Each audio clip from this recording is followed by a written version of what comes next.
The gods of ancient Greece were perfect, immortal beings, but they were also incredibly dangerous. Their supreme power was matched only by their extreme pride, making them highly volatile to anyone who dared to cross them. This marble form captures Apollo, the blazing sun god. He drove the sun chariot across the sky each day. As a symbol of his power, he guarded a herd of immortal cows, known as the cattle of the sun. They were his most prized possession. Touching Apollo's cattle was strictly forbidden. Any thief foolish enough to try would be cast directly into Tartarus, the deepest, darkest pit of the underworld. It was a punishment far worse than death. Naturally, someone decided to steal them. The culprit was Hermes, a baby god exactly 1 day old. Driven entirely by an infant's appetite for mischief, he flew out of his birth cave and set his sights on the ultimate heist. But first, he needed some raw materials. Spotting a tortoise, the baby god heaped flattery onto the creature to win her trust. The moment she let her guard down, he grabbed her shell and flew off, leaving her homeless.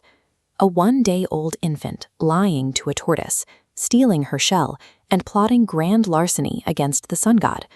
The divine origins of music began in total chaos, fueled by deceit and ruthless ambition. Looking at this schematic, you see how Hermes executed the heist. He separated 50 cows. Their hoofprints point straight up the slope, but the arrow indicates they actually moved downward. Hermes forced them to walk backward, meaning anyone following marched in the exact opposite direction. The deception worked until Apollo looked down from his chariot and realized his count was 50 short. He instantly abandoned his mission, plunging the sky into darkness as he hunted for his property. Apollo tracked reports from a local vineyard and a flock of birds back to a specific cave.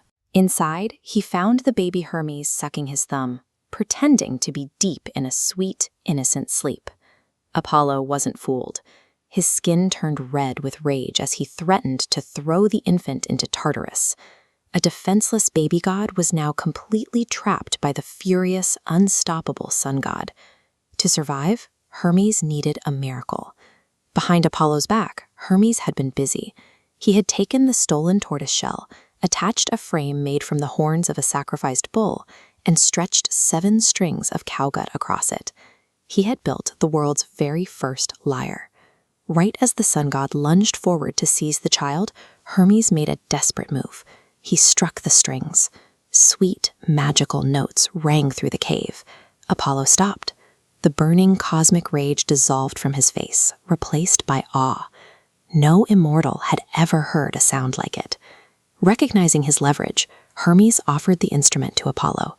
In exchange, Apollo handed the baby a magic wooden wand wrapped in snakes. This trade defined their roles for eternity.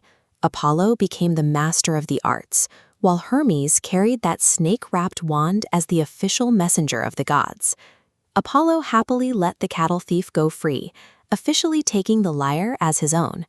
The supreme beings of the ancient world valued a beautiful melody over punishing a crime. High above the earth on Mount Olympus, a second instrument was born, but this one didn't come from a desperate fight for survival. The goddess Athena invented the flute for a much simpler reason. She needed a party trick. During a long banquet of sipping ambrosia, she thought a musical performance might distract the other gods from their gossip.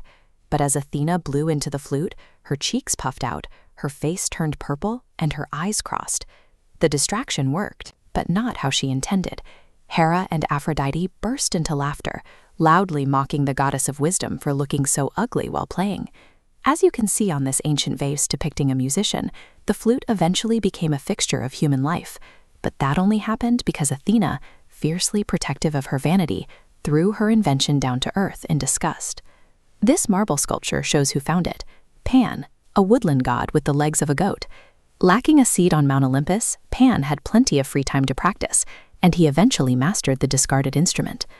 The lyre was born from a heist to cheat death. The flute was a casualty of divine vanity, handed down to the lower ranks by accident. Eventually, these two instruments were bound to collide. Looking at these ancient ruins nestled high on a mountain slope, you can almost picture the earthly arena where Pan made a fatal error. He grew so confident in his flute playing that he challenged the mighty Apollo to a musical duel right there in the woods. The judges for this contest were local nymphs and satyrs. They understood the political reality. Apollo was a powerful Olympian god. Out of absolute terror, they immediately voted for Apollo. But there was one presiding judge who didn't follow the others, King Midas. You might know him as the ruler who once accidentally turned his own life into a nightmare with the golden touch. Midas believed his job was to judge the music on honest artistic merit. He preferred the playful notes of the woodland flute, officially casting his vote for Pan. Apollo erupted. A hot, burning anger swept through the trees at a mortal daring to question his absolute supremacy. To the gods, art was not about self-expression, and it certainly wasn't about fair critique. It was a rigid hierarchy of power. Questioning that hierarchy invited certain doom. Apollo leveled a specific, ironic curse at the king. Since Midas clearly had the musical taste of a donkey, Apollo forced the king's human ears to grow long and furry. Agonized by shame, Midas wrapped his head in a heavy turban and hid from the world. Only his personal barber knew the truth beneath the cloth. The burden of keeping a king's embarrassing secret was too heavy for the barber to hold. He walked out to a lonely riverbank, dug a hole near a patch of reeds, and whispered the truth into the dirt to relieve his stress. Nature itself betrayed the king. The reeds picked up the secret, and every time the wind blew, they rustled together, broadcasting to anyone who would listen that Midas had donkey ears. The scandal ruined the king's life, forcing him into exile in a dark cave. The instruments that defined Greek culture were forged through theft, mockery, and the mutation of a king. Their beauty grew directly from the deception, vanity, and unforgiving wrath of the gods. The mythic origins of music serve as a warning. The most profound art can spring